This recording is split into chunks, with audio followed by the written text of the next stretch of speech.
يوكان فارو توكما جدو كنا نهو غوبنا أمتا صدو مدورا أمتا صدو مدورا نهو نجرا نجدو ترجمة سينا نهو جتشور ولا نرجي فندو بايه كبجنا بايه جالتاني إساتو بنا فكنا ساتي نبلتي فناني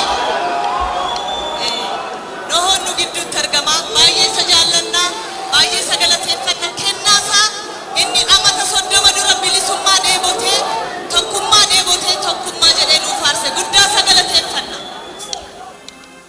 Arragu yanguya Oromoti arragu yanguya Afrankallo jechuun tokkummaa jechuudha Afrankallo jechuun afaan jechuudha Afrankallo jechuun qabsoo jechuudha qabsoo Afrankallo Oromiyaa hunda keessatti qabate Afrankallo jechuun ilmaan qalloo afran qofaa miti Afrankallo jechuun Oromiyaa guutuu jechuudha Afrankallo jechuun seenaadha aadaadha qabsoodha bilisummaadha har'as kanneen alatti waggaa hedduu turan nu gidduutti argamu waan ta'eef Mahadii Sheekaa manni abbaa gadaa karami karaani jedhee nu gaafata.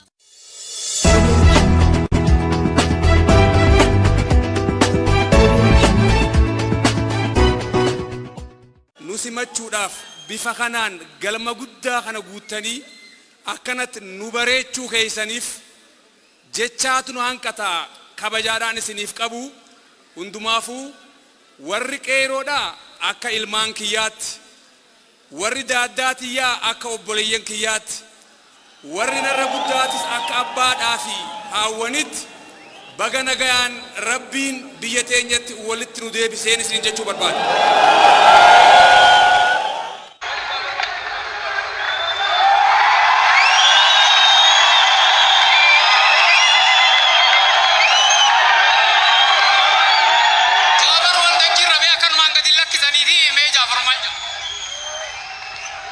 Anaaf beetu footoo tanaa ol kennaa tanaa ol wanni naa caaluu jiraatte kitaaba quraanaa qofa.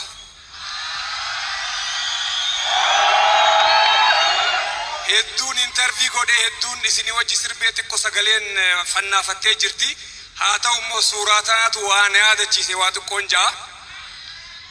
Gaafa gartee pirezidantiin keenya Lammaa Magarsaa magaalaa Finfinnee keessatti daandiileedhaa fi iskuula tokko maqaa gootota keenyaatiin moggaassani warra keessa beekuun naa himee beeka.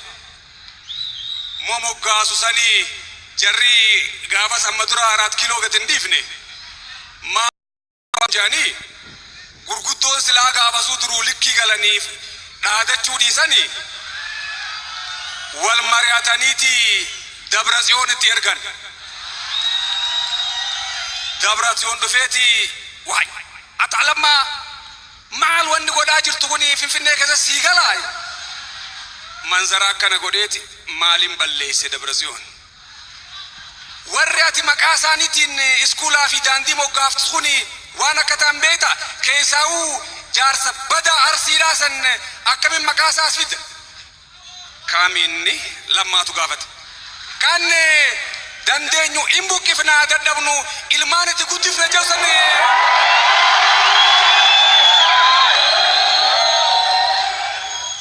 Jeneraal Waaqoo Guutii jechuu keeti.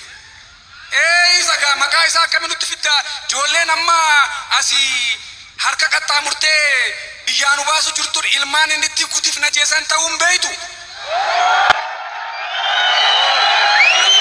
Lammaan hin jarjaru beeytu.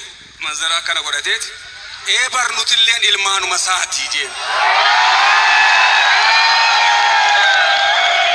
Waay Dabratsiyoon dhiqan waay gaafa san likkinna as gabaal nafte beeta waay. Ni dhiiftan moo hin dhiiftan? Hin dhiifne. Akka ta'uun qabuumi gaafa san likkis hin galchinaa nafte achi garagalee gurguddoo manguddoo wal mari'atan. Akka ta'an dhabaniiti. Akhira dubbiftuu yaammatanii mallas gaafatan. Akhira dubbiftuun dhufteeti. Haloo mallas. Hay dabrituudha.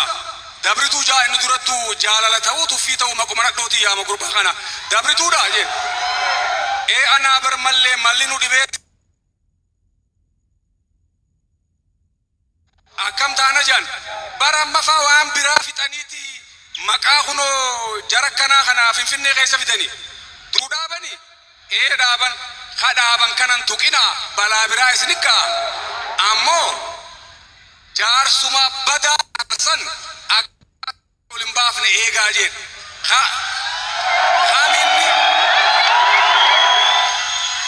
Haminni